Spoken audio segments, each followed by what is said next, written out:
আসসালামু আলাইকুম বন্ধুরা, আমি আবার একটা নতুন প্রতিবেদন নিয়ে আপনাদের সামনে হাজির হলাম। আপনারা আওয়াজ শুনে বুঝতে পারছেন আজকে প্রতিবেদনটি কী রকম হতে পারে। প্রতিবেদনটি লাস্ট পর্যন্ত আপনারা দেখুন, আপনাদের অবশ্যই কাজে আসবে। এবং যে ওনার মেশিনে তার সাথে একটু কথা বলি এবং কথা বলে আমরা জানতে চাইছি কীভাবে মেশিন সম্পর্কে। দাদা, এই ধান ঝাড়ার মেশিনটার দাম কত? 50,000। কতদিন আগে নিয়েছেন আপনি? এই 9-10 বছর হলো। আর এই ধান ঝাড়া মেশিনটা দিয়ে অ্যাকচুয়ালি পার ডে কতদিন ধান ঝাড়া হয়? মানে কত মোটামুটি বিঘা 1.5 মাস। জমিতে? কত বিঘা জমি হয়? এই 100-150 বিঘা। 100 বিঘা। মোটামুটি আপনার ধান ঝাড়ার পরে প্রফিট কত টাকা থাকে? এই মোটামুটি 40,000।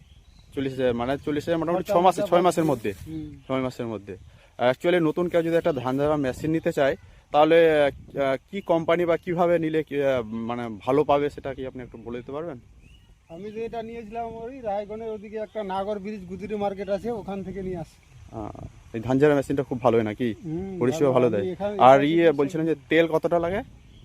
তেল লোক যে রকম থাকবে সেই রকম। মানে ঘন্টায় ঘন্টায় তেল কতটা পড়ে? ঘন্টার ব্যাপার না, যদি লোক সেই রকম থাকে 1 বিঘা হইতে 100 লিটারও হতে পারে, 1 লিটারও চলতে পারে। ঠিক আছে দাদা। লোকের উপর ডিপেন্ড। দাদার মুখ থেকে আমরা বিস্তারিত তথ্যটা পেলাম মেশিন সম্পর্কে। এবং কেউ যদি আপনারা বেকার বসে থাকেন, বেকার বসে না থেকে কিছু টাকা ইনভেস্ট করে এই মেশিনটা ব্যবহার করতে পারেন আপনারা। এই মেশিনটা ব্যবহার করে আপনারা ফাইন্যান্সিয়াল কন্ডিশন আপনাদের একটু ডেভেলপ হবে এবং রোজগারের সোর্স হবে। গ্রাম বাংলায় এই সুন্দর প্রাকৃতিক দৃশ্য আপনাদেরকে একটু সামনে তুলে ধরলাম। এই প্রাকৃতিক দৃশ্যগুলো কেমন লাগলো বন্ধুরা, প্লিজ লাইক, সাবস্ক্রাইব এবং কমেন্ট করবেন এবং শেয়ার করে আমার ভিডিওটি দেখার জন্য আপনাদেরকে ধন্যবাদ, আপনার মূল্যবান সময়টি দেওয়ার জন্য। প্লিজ বন্ধুরা, সবাই ভালো থেকে সুস্থ থেকে এগুলো